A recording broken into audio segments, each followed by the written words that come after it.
Just a tiny splinter, huh? Feels like a javelin. You're doing great. Deep breath for me. And got it. That was it? Clean as a whistle. Little dinosaur bandage or astronaut? Dinosaur, please. Yeah, just right there. Take your time. 2 + 2 equals? Got it, bro. Believe in that 4. Oh, look at that 4. That's royalty level math right there. That's right, at We Kings, we helps all dumb peoples. Ask us about it today. Having some trouble there, big guy? This little thing? It's a paint can opener. Oh, I thought it was maybe a bottle opener for tiny bottles? Wow, black people are the best. I was definitely not in. Flip. Oh, Mimi. Hi, Mimi. What's up? Hi, Shahwnuwnnaa'ayynaeighy. What's up? Nothing. Just watching Big Mike. Oh, you mean Michelle Obama? What's she up to these days? She a train wreck. Sit your pink self down and let's have some laughs. This is gonna be good. Sure, I can listen to differing opinions. Before we start, just a little background on the interviewer. Michelle Obama is being interviewed by Tracy Ellis Ross, whose claim to fame is being the daughter of legendary singer Diana Ross and music executive Robert Ellis Silberstein. She's described as a fashion icon, although it seems to be a self-description that others have propped up. I mean, just look at what she chose to wear for this interview. It's like a white sack with slits in it for her arms, and clown-sized earrings. Tracy also dabbled in some acting, including this sitcom called Blackish, where Michelle Obama appeared as a guest in 2022. I've never watched it, but you get the gist from this clip. Now let's check out this ridiculous interview. I wanted to come out of the White House with my sanity, my children intact, and my edges together. That was really the directive. So hair health was a big part of that. What is she talking about? Edges? What are edges? Is that like where you glue your weave to the edges of your real hair or something? It's hard to explain. I think it's better if I just show you. That's what edges is. The new growth. Here, see? You plaster it on your head, your forehead with pomade or grease or oil. It's so gross. Yo, my edges is laid tight, let the shit shine all night. My greasy head gonna make all the men fight. Yo, my edges is laid tight, let the shit shine all night. My greasy head gonna make all the men fight. Yes, queen, who care my hair ain't clean. Wet as greasy sass, I am so smart and stylish. What a load of crap. Who needs to know this? This is disgusting. Why not just leave it alone? Leave it be. I don't know, 'cause we enjoy a good fad, I guess. Like eyelashes and nails. Instead of like, I don't know, losing weight. Now let's get back to this yes queen role model, Michelle. Yes. And in Hollywood it is a thing, and now they're finally having hairstylists that are trained to be able, but what that was is that you had to learn how to do your own hair. Doing your own hair? You mean like everyone else on the fucking planet? Yeah, Shahwnuwnnaa'ayynaeighy, I never saw your team. These women seem like the type to be fake-ass polite to your face and judgmental the second you leave the room, convinced that they're better than you. Since I let my fro grow, all I gotta do is keep it within a decent size, so I'm not blocking my classmates from seeing the teacher. I'm gonna show you my bow. I got a nice bow. Check out this cute bow. So I look a little bit more feminine, and I am good to go. And the truth is, the bangs, you know why I wore bangs? I read about it to give my edges a break, y'all. That was the one thing. It was like to stop pulling my hair back, we put the bangs in. I mean, it was a practical, and I had no idea it would be all that, you know. Well, bangs have a lot of connotation. What? Do what? Bangs are you're going through a change. Like is that what it is? You've had a breakup. When you, she cut bangs. See, this is toxic femininity, sisters. You see it when women obsess over their appearance of other women. This is women tearing each other down, their own sisters, not the men, not another race, not white women. It's sisters judging and tearing down other sisters. Is that really? I missed I don't that. know. I don't know. I don't know. Okay. I mean, but that's people say. Okay. You know, So is that what people thought, that I was going through a breakup? I just thought you looked great. I don't think anyone thought that. I think you look great. That's what it was. I actually agree with Michelle Obama on this one point. Tracy judged a simple haircut, you know? Sometimes a cigar is just a cigar. And she revealed her hypocritical catty side. You know, that fake feminine solidarity just melted away. Then she abruptly started to fawn over Michelle, saying, I just thought you looked great, in a bizarre, jarring, performative pivot. The natural hair movement began to take off during your White House years, but you stayed with straight hair. We just heard Tracy say that Michelle Obama continued to keep her hair straight, even as natural hair was being encouraged and embraced. She doesn't press Michelle on it though, so it comes across as just lip service. Now, let's take a look at Tracy herself, because clearly, she revels in long, straight blonde hair, enjoying its softness, shine, and movement, arguably the gold standard of hair beauty. And of course, she's not doing her own hair, she's flaunting a private stylist. So much for being a role model for Black women, learning to care for and embrace their natural hair. Do we go shorter? How do we make her a little cooler? Is this, are we good? Oh, I'm obsessed. And I love that she's a little bitchy. Just bitchy. Don't fuck with me. Again, she's projecting an emotion onto a hairstyle, this time bitchiness, onto her imitation Caucasian hairdo in a strange Buffalo Bill-like way. You know, the character from Silence of the Lambs who wears a woman's skin from his victims? It's as if she's trying to appropriate the power she perceives the woman to have from her hair. All cap, so creepy. Can you talk about the freedom that you've experienced post-White House, both with your hair and in your style? Michelle Obama is a hypocrite. I mean, think about it. Michelle Obama's husband, Barack Obama, was president from 2009 to 2017. Not the 1950s, and yet she never publicly wore her natural black hair in any form, even in publicly shared family photos. It's now November 2025, and she's speaking about fashion and hair, and she's sitting there with her hair still straightened and blaming white people. What kind of message do you think that sends to young Black women, especially? Can you talk about the freedom that you've experienced post-White House, both with your hair and in your style? I love having a team, but I have to learn how to live without a team, because that's the other thing, that we become captive to our teams, to our hairstylists. Like, don't act like you don't know what I'm talking about. I ain't got a team. I ain't even have a hairstylist until recently. My mom was doing my hair, and even my older sisters were doing my hair. Know what I'm talking about. You know, there are people that won't pay the rent because they are gonna go get their hair done. Not pay your rent? Wow. If that's true, which I think it probably is true. Actually, I do believe it. I've seen so many videos of women stealing it without any shame. I mean, I'd personally feel dirty wearing hair stolen from some mom and pop business just trying to make a legitimate living. People steal. They steal, even if the cameras are here, they steal. We didn't call them putting it under their chest, under their clothes, in their bras, in their drawers, in their purses. And on top of that, knowing it can come from modern slaves, the Uyghurs in China. Talk about hypocritical Black people bitching about slavery in America. Meanwhile, slavery is happening right now, and they're benefiting and participating in it. They don't care about slavery. They just care about themselves. You think Michelle Obama is going to address any of that?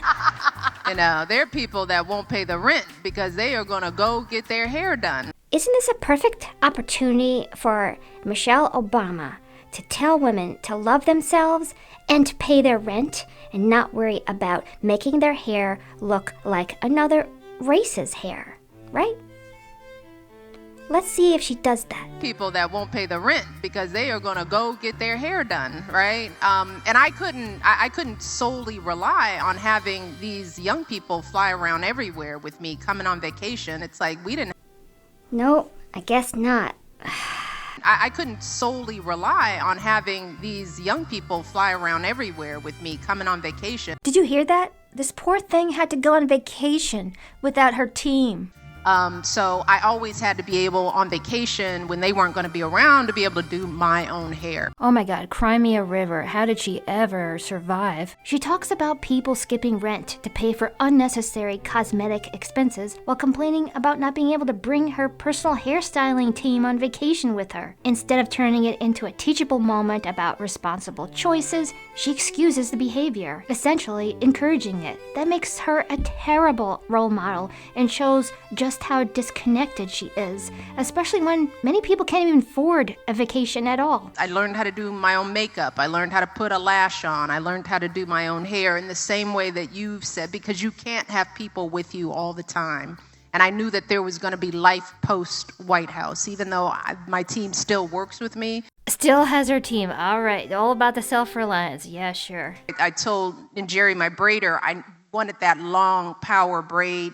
She has a braider. Oh my god. Can you imagine having a braider at your beck and call? Part of that was control. And the decision to get my hair braided was primarily a continuation of that freedom. Oh, freedom! She keeps using that word freedom in the context of getting her hair done or not done, making the word feel completely meaningless. Her complaints are trivial and self-important, yet she and the interviewer frame them as if she were a heroic freedom fighter, when she's really just talking about basic grooming everyone does, without a team of stylists or help. And if you think that's not bad enough, she's about to make it very, very racial. Watch this. You know, it's like a lot of people want to know, well, what do braids mean? What does she mean? Look, y'all. What does she mean? It's great. You know, I mean, that's how white folks are. It's like, what does that mean? Notice how she snapped into her racism? She's framing white people's curiosity as annoying or oppressive, even though being inquisitive often drives intelligence. What are you saying? We're saying nothing except I just don't want to have to do my hair every day. And I want to go swimming. I don't want to have to worry about. Okay, then fucking say that. Do you think every other woman of every other race wants to do their hair every day? No, that's not necessarily the case. Way to generalize a whole race of people, though. But it's okay when Michelle Obama does it, right? Let me explain something to white people. Our hair comes out of our head naturally in a curly pattern. So when we're straightening it to follow your beauty standards. What do you think she means by your beauty standards? The fact is that beauty is objective, like facial symmetry, clear skin, proportionate features, hair health. They indicate health and fertility. They all reflect natural selection and universal principles like the golden ratio. What she really seems to be communicating is that she views her natural hair as inferior and blames white people for oppressing her with their beauty, even though every other non-black race has straight, soft hair. Yet she can't acknowledge its objective beauty. The way soft, straight hair moves as an extension of the body, conveying meaning, even in the briefest, most graceful gesture. Women with naturally straight, beautiful hair are like one of those exotic birds in a David Attenborough documentary that has evolved over hundreds of thousands of years to perform elaborate displays to showcase their genetic gifts. And this is all done without having to pay an expensive hairstylist team to make house calls or for you to travel to a decent salon for chemical treatments and ironing, weaving, and various other efforts and expensive labor. But let us continue with our dear puppets Mimi and Shahwnuwnnaa'ayynaeighy as they bravely endure the torturous yet necessary and important Michelle Obama interview. We are trapped by the straightness. That's why so many of us can't swim and we run away from the water. People won't go to the gym because we're trying to keep our hair straight for y'all. It is exhausting and it's so expensive and it takes up so much time. Do you really think she does it for white people like she says? I don't either. She does it because she likes it. It feels good. But you can hear the real anger and frustration in her voice. Like an angry child. We all find daily routines annoying sometimes, but it's part of life. Yet somehow she blames an entire race for her feelings. Ironically and absurdly, even as the first black first lady, She fits that angry, clueless stereotype. It's sad. She could be rocking a fro in the White House, showing young black women how to love the natural hair. Instead, this sister's a disappointment to black women.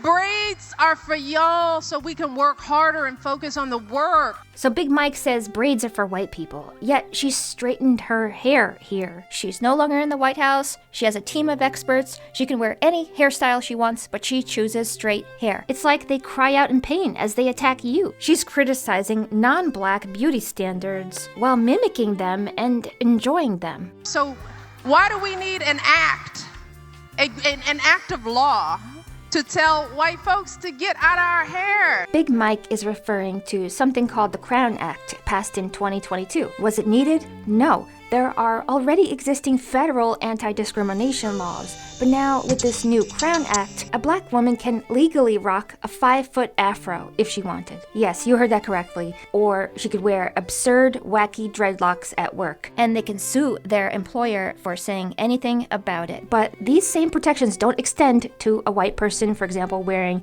a mohawk, or the very same dreadlocks or hairstyles, because it only protects black people. Don't tell me how to wear my hair. Don't wonder about it. Attention peasants, Big Mike, thought police queen, Her Majesty commands you to stop your wondering. She's the one making an issue about her hair. We don't give a fuck as long as it's clean and it's not obnoxiously huge, especially when you have to be in close quarters with other people. Or while playing sports with thick, heavy braids, especially ones with those little plastic or ceramic beads. They can basically turn into a cat of nine tails, kind of like how the dinosaur Stegosaurus used to use its tail as a weapon. Don't touch it. Just don't.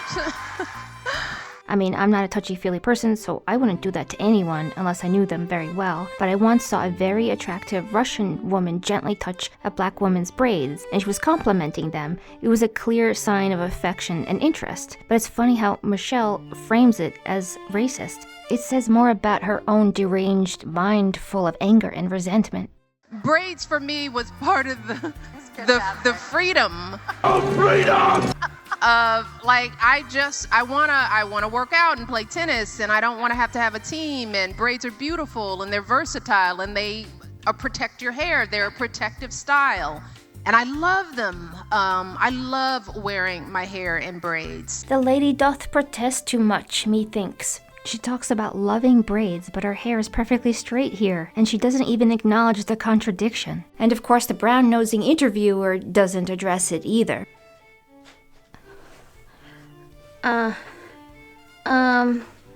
Yes, my question is, why is your hair straight right now? Why are you such a hypocrite? You said you love braids. You love braids like 10 times. You said that. Why aren't your hair in braids right now? Why is it still straight? It's still straight. It's still straight. Oh, it's the white people's fault? Yeah? I love wearing my hair in braids. So I knew I was always going to go back to braids, which I have done. And I knew it was important, even though I didn't feel like I had the leeway to wear braids as First Lady, because, look, anything different that we did, a fist bump, my arms out, y'all, come on. Like, you could pretend like I could wear braids, but this is where you just have sense. It's like, I didn't have time to explain this to the world. It was just like, I'm trying to get people healthy and protect military families. I just didn't have the time to explain these braids, so I just didn't do it. It's like, that's just one fight I'm not gonna take on. I'm doing a lot. She acts like she was saving the country in the White House in ways that aren't even measurable, yet one tangible way she really could have helped support women, especially young black women with natural hair. She didn't. Instead, she excuses it by saying society wasn't ready, shifting the blame on others instead of showing courage and admitting personal failure when she was at the White House. Also, it's barely different from wearing straight hair. Both take hours of time. Furthermore, the look is probably enhanced with extensions or braided in hair to make the braids fuller. Wearing my hair in braids when we unveiled our official White House portrait, to me, was the chance, because that was really the first and only time we went back to the White House since we've left, to unveil those portraits. This is the portrait she's talking about, and those are the braids. She acts like it's some kind of heroic thing. I mean, the braids look fine. It's nothing outrageous. If braids are so important to her, why couldn't she even get the portrait done with braids? Because she is a giant hypocrite. Mrs. Obama, you disappointed the shit out of us. Do better. Big Mike here, yeah, that's me. I say I love braids, but not clearly, that's not me. See my straight hairstylist on call every day. Imitation DNA is my preferred way. We are trapped by the straight. By the straightness. We are trapped by the straight. By the straightness. I am trapped by the straightness. Love having a team. Yes, I am a dumb ass. I do wife of the president, he a tyrant. But I do my own thing, I'm my own king. I don't follow Bob Marley, emancipate myself from mental slavery. Oh, hardly, I'm hard, I play the race card like I'm some kind of retard. We are trapped by the straightness. We are trapped by the straightness. By the straightness. White people force me to love the straightness. White people are to blame for my dumbness. Yo, I don't care about all your women who don't pay rent. Hellbent. I'm getting that straight hair, but I'm the first lady. Wife of the president. I could have been a saint, but just like them, I lack the restraint. We are trapped by the straightness. I loved having a team. We are trapped by the straightness. Even though I ain't ever gonna get the credit for its greatness.